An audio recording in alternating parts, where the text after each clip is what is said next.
Oke, nggak. Jadi apa nih yang bisa kita diskusikan? Apa yang pengen kamu tanyain sebelum masuk ke CV-mu? Ini Pak, apa sih Pak perbedaan CV sama cover letter gitu Pak? Eh, CV sama cover letter? Hmm. Ya jelas beda ya, kayak gitu. Jadi cover letter, jadi gini. Sejauh ini nih, aku mau mancing dulu dari kamu. Sejauh ini yang udah kamu baca gitu ya, CV sama cover letter itu definisinya apa, perbedaannya apa, dan penggunaannya gimana? Aku mau dengerin dulu. Oh, menurut pendapat aku Pak, Hasil risetmu sendiri lah.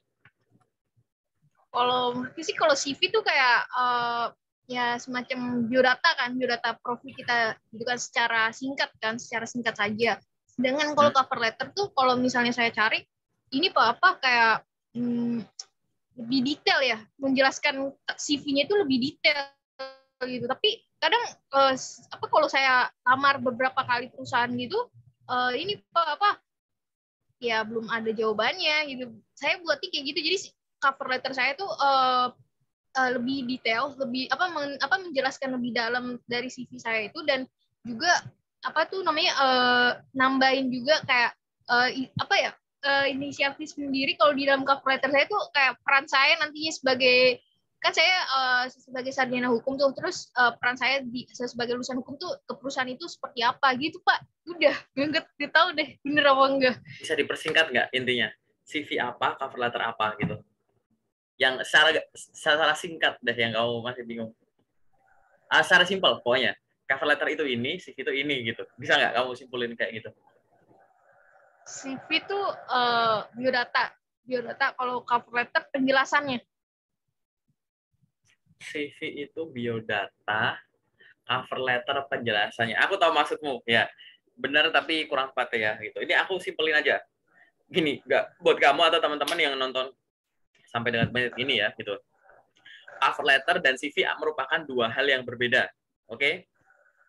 CV itu adalah ya kumpulan dari pengalaman profesional yang kamu lalui dan akhirnya kamu bisa apa gitu yang terjadi di masa lalu sampai dengan detik kamu bikin CV itu. Jadi dia adalah ya gitu ya, kita bisa anggap sebagai gitu CV, namanya curriculum writing gitu ya. Jadi dia adalah kumpulan dari dalam tanda kutip ya pengalaman profesional yang sudah kamu lalui di masa lalu beserta pencapaiannya sampai dengan detik kamu bikin CV itu gitu. Jadi kumpulan histori profesional ya yang nantinya dijual tentunya gitu. Nah, kalau cover letter gitu ya, dia itu adalah sebagai bentuk dokumen gitu ya yang menunjukkan bahwa kamu itu memiliki minat tertentu pada loker tertentu gitu yang dihubungkan dengan apa yang kamu tulis di CV gitu. Di CV kan kamu punya pengalaman ini ya, pendidikan, pekerjaan, organisasi, kepanitiaan, magang gitu ya. Nah, di cover letter Yeah. itu menjelaskan kenapa kok kamu sebagai kandidat yang Tertarik gitu. tepat gitu. Gitu. Intinya ke arah sana. Kamu mempromosikan ke arah sana gitu. Ya. Jadi cover letter itu lebih dalam tanda kutip yang kamu menjual diri khusus untuk loker yang dituju gitu. Satu CV pada dasarnya ya dalam tanda kutip ya, CV itu kan memang idealnya adalah satu lowongan kerja, satu CV gitu kan, gitu.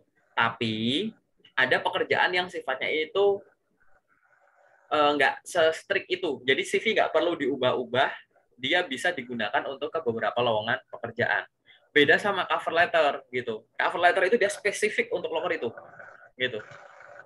Selonggar-longgarnya loker itu adalah loker yang nggak butuh cover letter, gitu. Tapi kalau setiap loker yang membutuhkan cover letter pasti dia spesifik. Jadi di dalamnya itu dalam tanda kutip bukan mengulang CV saja gitu ya. Ya dengan bahasa yang nanti dipersingkat karena kan cover letter kan nggak lebih dari satu halaman lah ibaratnya kayak gitu. Tapi sebenarnya tergantung sih. Cover letter bisa lebih dari satu halaman. Kalau nanti cover letternya itu disuruh lampirin tapi harus menyatukan ini gitu. Untuk yang profesional, biasanya pengalaman kerja di atas 10 tahun gitu, itu biasanya cover letternya boleh lebih dari satu halaman kayak gitu. Tapi intinya balik lagi ya, CV itu adalah histori pilihan pengalaman profesional beserta pencapaiannya gitu. Jadi kayak poolnya yang pengen kamu sodorin gitu ya. Terus tapi kalau cover letter itu adalah yang bisa yang dokumen yang menunjukkan bahwa kamu adalah kandidat yang tepat untuk posisi itu gitu. Jadi ada promosinya. Makanya tadi kamu bilang saya berumpama misalkan saya keterima di situ, saya mau ngelakuin apa. Boleh nggak? Boleh. Boleh. Dan itu kamu nggak bisa nulis itu di CV. Gitu ya. Paham ya maksudnya ya? Gitu. Jadi intinya kamu nggak bisa seperti itu. Jadi promosi memang benar di CV itu kamu bisa mempromosikan diri gitu ya. Kamu bisa mempromosikan diri, tapi kamu nggak bisa menunjukkan dalam tanda kutip minat secara lebih gitu kan. Kalau minat di sini biasanya kalau di sini kan peminatan cuma pendek ya kalimatnya ya gitu, atau biasanya malah minat itu hanya lewat kata-kata saja kan gitu. Nah di sini di cover letter ini kamu bisa menunjukkan.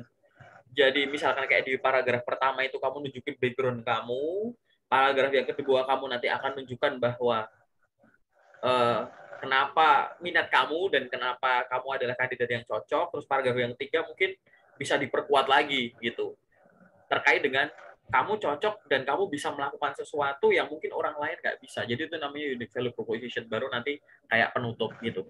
Sehingga tadi ini adalah dua hal yang berbeda gitu ya, nggak ya? Gitu. Ingat ya, pokoknya intinya cover letter sama CV itu sebenarnya itu kontras banget, bedanya tuh beda banget nggak? Gitu. Paling gampang kayak begini, CV itu bisa menjawab pertanyaan, kamu itu siapa? Kamu sudah melalui apa? Sekarang kamu bisa apa? Oke? Tapi kalau cover letter, selain bisa menjawab 3 pertanyaan ini, ya, dia harus bisa menjawab kamu itu minatnya apa, dan yang kelima, kenapa kamu kandidat yang sesuai untuk posisi ini. Gitu. Jadi lebih dalam tanda kutip ya, kalau ngapalinya paling gampang gitu. Gitu. Kamu itu siapa? Saya adalah seorang lulusan jurusan bla bla bla bla bla dengan pengalaman ini. Gitu. Saya adalah seorang lulusan jurusan ini dengan total pengalaman selama sekian tahun. Itu di CV ada, di cover letter ada. Oke, kamu sudah melalui apa? Gitu. Gitu. Saya misalkan bilang gitu, saya pernah menjabat sebagai ini. Gitu. Saya menguasai ini. Saya pernah mengikuti magang ini. Itu ada tuh di cover letter juga, gitu kan. Oke, sekarang kamu bisa apa? Gitu. Saya memahami hal-hal yang berkaitan dengan hukum internasional, sales and marketing misalkan gitu, business development gitu, yang didukung dengan keterampilan untuk mengoperasikan software ini. Setelah itu saya mampu berkomunikasi dengan baik menggunakan bahasa Indonesia, bahasa Inggris dan lain-lain gitu. Itu di cover letter juga boleh, tapi ditulisnya nanti 3 hal ini lebih singkat, gitu kan? Tapi kan ada hal lebih yang bisa kamu jelaskan di cover letter, di CV nggak ada, gitu. Misalkan apa? Kenapa kamu minat ngelamar di posisi ini? Dihubungkan kan? Yang ada di CV dihubungkan dengan yang di loker, ya. Kalau CV sama loker ini kan 2 hal yang terpisah. Dalamnya isinya si cover letter itu adalah menghubungkan ini dan ini. Kenapa kamu minat? Tuh, gitu. Taruh di cover letter. Dan yang terakhir adalah kenapa kamu adalah kandidat yang paling cocok. Gitu. Jadi cara bayanginnya tuh gitu. Beda kan ya? Gitu. Cara ngebayanginnya gitu. Boleh nggak tadi kalau aku sekilas dengerin, oke, ada improve ini, ya udah nggak masalah. Gitu. Karena ada yang orang suruh mencantumkan cover letter saja, ada yang cover letter bersyarat. Jadi cover letternya itu harus berisi ini. Kadang malah ada yang suruh mencantumkan gaji yang diinginkan gitu ya. Kayak gitu. Jadi nggak masalah. Atau lingkungan kerja yang diinginkan gitu. Jadi secara general gitu ya, nggak perbedaannya. Gitu. Pokoknya CV itu harus bisa menjawab pertanyaan minimal itu adalah kamu siapa, kamu bisa sudah melalui apa, kamu bisa apa. Cover letter gitu, kamu harus menunjukkan bahwa apa gitu ya, seberapa minat kamu terhadap posisi ini gitu. Dan yang kelima adalah kenapa kamu adalah kandidat yang paling sesuai. Gitu. Itu bisa dijabarkan lebih dalam. Bahkan yang ada di loker sama yang ada di CV, logikanya itu bisa digabungkan jadi cover letter. Ya itu tadi, kenapa kamu adalah kandidat yang paling sesuai. Unique value proposition bisa dijual di sana. Mungkin orang dengan jurusan hukum di luar sana ada banyak. Tapi kan apakah dia pernah menangani klien mengenai case-case berat seperti ini gitu. Menang nggak tahu, menang sidang gitu sebulan minimal 100 kali gitu. Nah, aku nggak tahu lah, aku asal ngomong aja gitu. Itulah yang bisa kamu tunjukkan unique value proposition. Mungkin yang jurusannya sama ada banyak, tapi saya bisa ini. Itu mungkin yang pernah jadi kerja sebagai posisi supervisor ini ada banyak, tapi saya pernah begini. Mungkin yang pernah jadi ini banyak, tapi kan saya pernah menang kompetisi ini. Tapi kan saya pernah punya karya tulis ini. Nah, gitu-gitu. Itulah unique value proposition yang bisa kamu tulis sebagai suatu narasi. Di mana? Ya di cover letter ini. Makanya kalau di CV itu dia mau itu desain atau kreatif atau ATS friendly, dia kan terstruktur ya, gitu. Desainnya kan begitu-begitu kan. Ada yang lewat jadi suatu paragraf, ada yang per poin. Tapi kan kalau cover letter kan dia paragraf gitu kan. Berceritalah di situ. Gitu. Itu ya agak ya. Semoga rada tergambar deh gitu. Kalau susah jawab dari definisinya, paling enggak dari sisi harus bisa menjawab pertanyaan dua pertanyaan yang harus bisa dijawab oleh cover letter. Seberapa minat kamunya, gitu ya, menunjukkan antusiasme kamu itu, sama kenapa kamu kandidat paling cocok yang bisa ditulis sebagai suatu narasi. Gitu. Oke, nanti lebih detailnya cari di Google. Gitu. Aku belum upload konten sih soal perbedaan-perbedaan gitu di YouTube gitu. Oke. Yang lain ada nggak yang pengen kamu tanyain? Surat lamaran masih perlu gak sih Pak kalau lamar-lamar kerja sekarang itu? Apa cuma CV sama cover letter sama piagam atau sertifikat aja gitu? Jadi surat lamaran udah nggak perlu lagi. Gitu. Oke. Kamu kalau ngirim email, body email diisi nggak? Diisi Pak. Disuruh nggak? Kalau ada informasi lowongan pekerjaan, silahkan kirimkan alamat, silahkan kirimkan lamaran ke email ini, namun jangan lupa body email diisi gitu. Ditulis gitu nggak ya, loker ya? Enggak sih. Enggak, ya. Jadi anggap aja surat lamaran itu dalam tanda kutip tuh nunjukin profesionalitas kamu aja. Gitu. Jangan cuma tulis silahkan, ini preferensiku pribadi ya gitu. Nanti silahkan kalau mau disanggah atau gimana. Ini aku ngomong dalam konteks kirim lewat email atau kirim lewat nge-DM di LinkedIn ke orangnya langsung. Kecuali kalau kamu memang ngirimnya itu langsung ke suatu platform yang dia yang di-attach tuh hanya CV itu beda. Iya. Karena kamu ngomong surat lamaran, aku arahinya ke melalui email atau surat elektronik, surel gitu ya. Bahwa itu tadi ya. Kalau misalkan di lokernya tulisannya silahkan kirimkan CV ke sini. Ya nggak masalah dong. Kalau kita ngirimkan surat lamaran juga, bukankah itu menunjukkan maksud kita? Bukankah di situ kamu bisa membuat impress, gitu, membuat terkesan, gitu. Karena logikanya nanti kalau ini candaanku aja, silahkan kirimkan silahkan kirimkan CV ke sini. Kamu kirim CV doang. Nanti kalau kamu nemu loker, silahkan kirimkan lamaran ke sini. Apa kamu cuma kirim surat lamaran, nggak ada CV-nya? Kan nggak, gitu. Nanti kamu akan nemuin itu, sehingga gitu ya, alangkah baiknya ya silahkan dilakukan, toh juga nggak rugi kan, dan nggak dilarang. Dan cara mengirimkan dengan cara seperti itu juga nggak ditolak gitu loh, kan email nggak nolak nih gitu, harap tidak usah melampirkan ini jadi nggak terkirim gitu kan, nggak gitu, jadi nggak masalah. Tapi gimana kalau udah ada surat lamarannya, body email diisi nggak? Ya diisi. Body email ya body email, surat lamaran ya surat lamaran gitu. Kalau misal ke double gitu nggak masalah, ya nggak masalah gitu. Kalau cuma keisi salah satu boleh nggak? Boleh. Tapi kalau mau keisi salah satu ya keisi adalah body emailnya. Kan itu menunjukkan maksud kamu, promosi di situ. Ya, perkenalkan diri kamu, sampaikan maksud, promosi sedikit, sampaikan apa nih dokumen lampirannya yang diisi gitu. Sampaikan harapan kamu, closingnya, gimana cara menghubungi kamu lagi kalau kita membutuhkan informasi tambahan terkait kualifikasi kompetensi kamu, gitu-gitu. Ya kan? Gitu. Sehingga dilampirin nggak? Iya dilampirin. Selama itu bisa dilampirin. Gitu. Ini aku ngomong dalam konteks lewat email. Karena kan ada yang sendiri-sendiri tuh surat lamaran di attach, ini di attach sendiri, kan ada sistem attach itu beda gitu kan. Tapi kalau dalam tanda kutip jadiin satu di stack, jadikan satu PDF yang terdiri dari banyak halaman gitu ya. Itu. Jadi jawaban singkatnya, kalau mau jawaban singkat, apakah itu perlu perlu ya gitu. Sebenarnya jawabannya cuma satu kata, perlu nggak? Perlu gitu. Penjelasannya seperti itu gitu ya. Gitu Kak. Menarik nih pertanyaan-pertanyaannya. Apalagi nih? Apalagi ya? Apalagi Aduh, gitu. bingung, Pak. Soal atau gini aja deh, kamu sejauh ini ngirim lamaran paling banyak pakai apa? Platform apa? Atau lewat email juga nggak? Email nggak? Email ya nggak? Jobstreet sih, Pak. Jobstreet Oh, sama karir.com. oke. Lewat LinkedIn nggak? Saya baru buat LinkedIn tuh baru awal Maret, Pak. Buat LinkedIn awal Maret. Wow, gitu. Baru banget ya. Parah ya. Ya Sebenarnya nggak sih masalah udah sih. pengen, Pak. Pengen, cuman kayak masih ragu aja.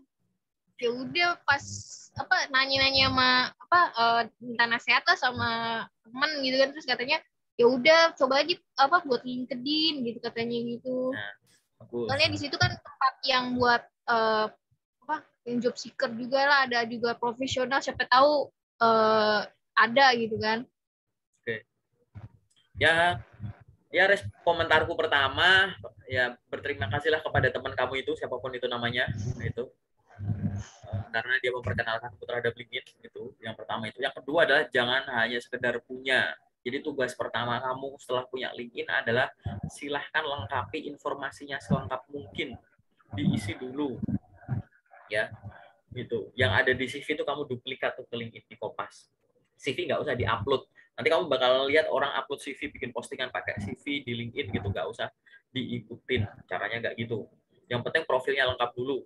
Setelah profilnya lengkap, sambil melengkapi profil itu, setiap hari silahkan berkoneksi dengan orang baru. Mungkin kamu kalau main Instagram, main Facebook, kamu hanya akan connect itu atau akan follow orang yang kamu kenal gitu kan. Kalau di LinkedIn nggak peduli kamu cowok apa cewek, kenalan ya kenalan dulu yang punya butuh kamu gitu. Setelah connect pun juga koneksi itu tidak hanya untuk dikoleksi gitu, hanya untuk biar angkanya banyak. Sampaikan maksud, apalagi kamu job seeker, connect ke sebanyak-banyaknya headhunter, recruiter gitu ya. Gitu. Ya, Pak, saya malu, Pak. Loh, kok malu kenapa ya? Emang cara mainnya begitu. Nggak tahu ya, mau terlalu penakut gitu, kayak takut aja gitu. Saya ya orang baru kan, Pak, namanya ini, Loh, jadi lo sungkan nggak apa-apa. gitu. Lo orang baru ya nggak masalah. Ngapain suka online lagi gitu kan? Nggak masalah. Dan aku nggak bisa ngomong penakut ya belum enggak. Bahkan pemberani itu bukan orang yang tidak memiliki rasa takut. Pemberani itu orang yang tetap ambil tindakan walaupun merasa takut kan intinya gitu. Jadi kamu udah di depan mata, udah tahu LinkedIn, tinggal make, masih ngerasa sungkan, malu gitu. Harusnya lebih ini kalau bahasa frontalnya gini, lebih malu mana? Mulai chatting ya, mulai berkoneksi dengan orang baru dengan potensi ya dapat informasi pekerjaan entah secara langsung atau nggak langsung, entah dari dia atau temannya dia gitu, atau gengsi gitu, atau menahan menahan malu untuk nganggur sedikit lebih lama lagi karena kamu malu gitu. Itu jadi yang bikin malu tuh yang harusnya kita ngerasa sungkan atau malu tuh bukan berkoneksi gitu, tapi kita nggak bisa meredam malu kita gitu hanya untuk biar kita punya tambah ilmu yang baru gitu. Toh juga akhirnya kamu kenal aku gini, gini kamu berani loh zoom sama aku gitu baru pertama kali. Artinya nggak masalah gitu. Gitu ya. Buktinya nih berani. Jadi kalau kamu malu, ya ini aku nggak percaya juga. Ini buktinya kamu berani gitu. Nggak cuma ngobrol lagi, zoom loh, tatap muka loh gitu. Ngirimin dokumen lah, berani nanya-nanya lagi gitu kan, gitu udah ngabisin waktuku berapa menit lagi, itu artinya kamu udah pemberani gitu. Jadi pakai logika itu aja untuk lakukanlah hal yang sama ke orang-orang lain. Di LinkedIn di luar sana banyak banget orang-orang hebat gitu, dan segala sesuatu terjadi itu bukan karena kebetulan, pasti ada iya kenapa kok aku jadi kenal LinkedIn ya gitu-gitu. Nah di sini aku belum mau kamu nanya-nanya aku soal LinkedIn karena nanti pertanyaannya akan sangat basic. Jadi silahkan kamu buka LinkedIn, saranku sih pakai komputer atau laptop gitu buat dilengkapin. Terus setelah itu kalau ada pertanyaan baru nanti kita bikin sesi gini lagi nggak apa-apa. Oke, karena LinkedIn yang awal itu harus kamu lengkapi dulu. Nah pertanyaan-pertanyaan yang mungkin akan muncul silahkan cek nanti di channel YouTube pun nanti aku kasih tahu gitu. Lihat di playlist cara bikin LinkedIn dasar-dasarnya gitu. Nah sejauh ini oke, kita LinkedIn kita skip dulu ya gitu. Kamu fresh grad nggak sih atau kamu punya pengalaman kerja? Baru freelance sih, Pak. Oh udah nggak masalah. Nah sejauh ini kamu udah pernah dipanggil atau menghadapi proses rekrutmen itu paling jauh sampai ke tahap apa? Tes tulis doang, Pak. Oh, tertulis. Iya. Interview pernah nggak? Belum. Interview waktu ini aja sih, abis tes tulis, tes psikotes ya, itu langsung di tes interview kan, tapi ya nggak dipanggil lagi, Pak. Ya nggak Nggak tahu. masalah. Oke, nah sekarang pertanyaanku adalah gitu ya, dari yang sekian banyak kamu lamar gitu ya, nggak usah itu deh, alurnya aku balik. Dari tes interview yang udah pernah kamu hadapi, kamu bingung, ada pertanyaan yang kau bingung nggak jawabnya? Atau yang ragu waktu ditanya apa gitu, masih inget nggak? Sebenarnya apa ya? Kayaknya sih Pak, saya kan anaknya pendiam ya Pak. Jadi pas kalau ditanya-tanya itu sebenarnya nggak hanya untuk interview sih, kayak temen aja tuh kayak males gitu. Jadi saya tuh lebih suka apa ya? Lebih suka nulis sih Pak dibanding ngomong gitu. Jadi Loh, kegok juga gitu. interview tuh nggak ada yang ditulis gitu ya. Lah sekarang Gak tahu juga nih, saya dodol banget ya Pak. malas di interview. Loh, kamu kok malas interview? Kamu bayanginnya tuh jangan malas interviewnya, ntar kalau udah direkrut, digaji nanti gitu loh. Jadi jangan bayangin ngomongnya gitu. Ya kali males ngomong gitu. Gitu. Jadi harus Ya saya juga, dibiasakan. Nah, iya sekarang sih Pak. ini Ya. tidak untuk dijawab di sini ya. Jawabnya untuk nanti. Ngomong itu malesnya itu apa yang bikin kamu malas ngomong gitu. Silakan kamu harus jawab itu ke dirimu sendiri gitu. Saat kamu harus ya, saat kamu harus masuk ke rumah orang. Ini ada tetangga nih samping rumah. Gitu. Kamu nyelonong langsung atau ngomong? Permisi. Permisi dulu. Iya, iya. Nah sekarang gimana caranya? Kau masuk ke perusahaan nggak ada permisinya yang secara ngomong. Tapi kan bisa Bapak kerjaan yang online itu freelance kan tinggal klik klik klik klik klik. Lo silahkan kalau kamu mau pertahanin itu, gitu, ya kan? Kayak gitu. Kan tinggal klik klik klik klik klik gitu. Boleh nggak? Boleh. Ya silahkan kalau kamu itu. Cuman interview itu real gitu. Nulis nulis ya oke lah. Nulis ada tangan. Kenapa ada mata? Kenapa ada hidung? Kenapa ada mulut? Kenapa ada kuping? Ya harus gunain semua lah gitu. Begitupun platform pencari kerja gitu. Kamu paling banyak tadi pakai apa tuh tadi, Karir sama Jobstreet. Coba pakai yang lain, kenapa nggak pakai pernah lewat email mungkin, atau nanti lewat LinkedIn kalau kamu udah paham gitu. Jalannya tuh banyak gitu loh. Dulu, dulu tuh padahal belum dulu banget loh. Aku masih termasuk generasi milenial juga ya, aku tahun 90, 90-an, 90 lebih gitu ya. Uh, Dulu tuh nyari info loker tuh sedikit lebih susah gitu. Sekarang gampang banget, platform-platform tuh ada banyak banget gitu. Nah, mendingan kamu gunain semua, kan kita nggak tahu mana yang akan menghadirkan kesempatan ke kita kan. Gitu. Fokus, jadi misalkan 1 jam nih kamu cuma buka Jobstreet, terus nanti 1 jam kedua tapi apa tuh karir apa itu, nanti 1 jam ketiga oke aku cari info loker yang bisa aku lewat email, 1 jam keempat oke aku lewat LinkedIn. Harus gitu, harus semangat. Semangat itu caranya begitu ya, semangat nyari kerja, tapi di sisi lain ya tidak mengganggu waktu tidur, bantuin orang tua, olahraga, istirahat, me time kamu gitu, belajar gitu. Jadi bagi waktunya tuh kayak begitu. Nanti pasti panggilan kerja itu pasti lebih banyak gitu. Nah, balik lagi. Tapi sebelum itu semua, kamu harus bisa menjawab pertanyaan, kenapa malas ngomong? Kamu harus belajar ngomong. Orang jago ngomong, kalau nggak belajar pertanyaan interview, di interview itu bingung loh, mau ngomong apa. Atau ngomongnya lancar, tapi ternyata nggak kena gitu. Bukan itu yang dimaksud gitu. Sehingga saranku tadi, jawab dulu pertanyaan apa sebenarnya bikin kamu malas ngomong gitu. Nah, kalau itu pertanyaan itu udah kejawab, pertanyaan yang kedua adalah kalau memang kamu semales itu untuk ngomong gitu. Kenapa kok kamu sekarang minta di review sama aku gitu. Itu artinya kan pada diri kamu tuh ada sesuatu ya, keinginan untuk tumbuh, tapi ada yang menghambat gitu ya. Gitu. Kira-kira yang menghambat itu siapa? Nah, ini nggak usah dibahas karena kita kan sesi edukasi. Kita kan bukan lagi bikin sesi dunia lain gitu ya. Gitu. Itu dijawab kamu sendiri nanti. Ya, gitu. Nah, pernyataan selanjutnya adalah nanti silahkan tetap tonton di channelku terkait dengan pertanyaan-pertanyaan interview. Dan nanti kita bikin sesi lagi biar kamu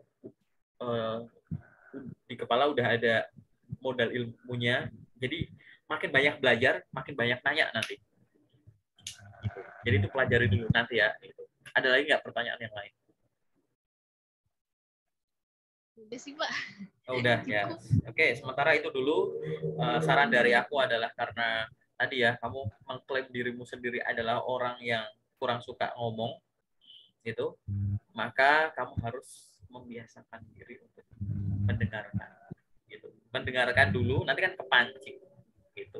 Dengar, kepancing, dengar, kepancing gitu. Nah, kalau udah kepancing ya udah tinggal belajar aja gitu ya. Sekarang kita masuk ke sesi yang detail.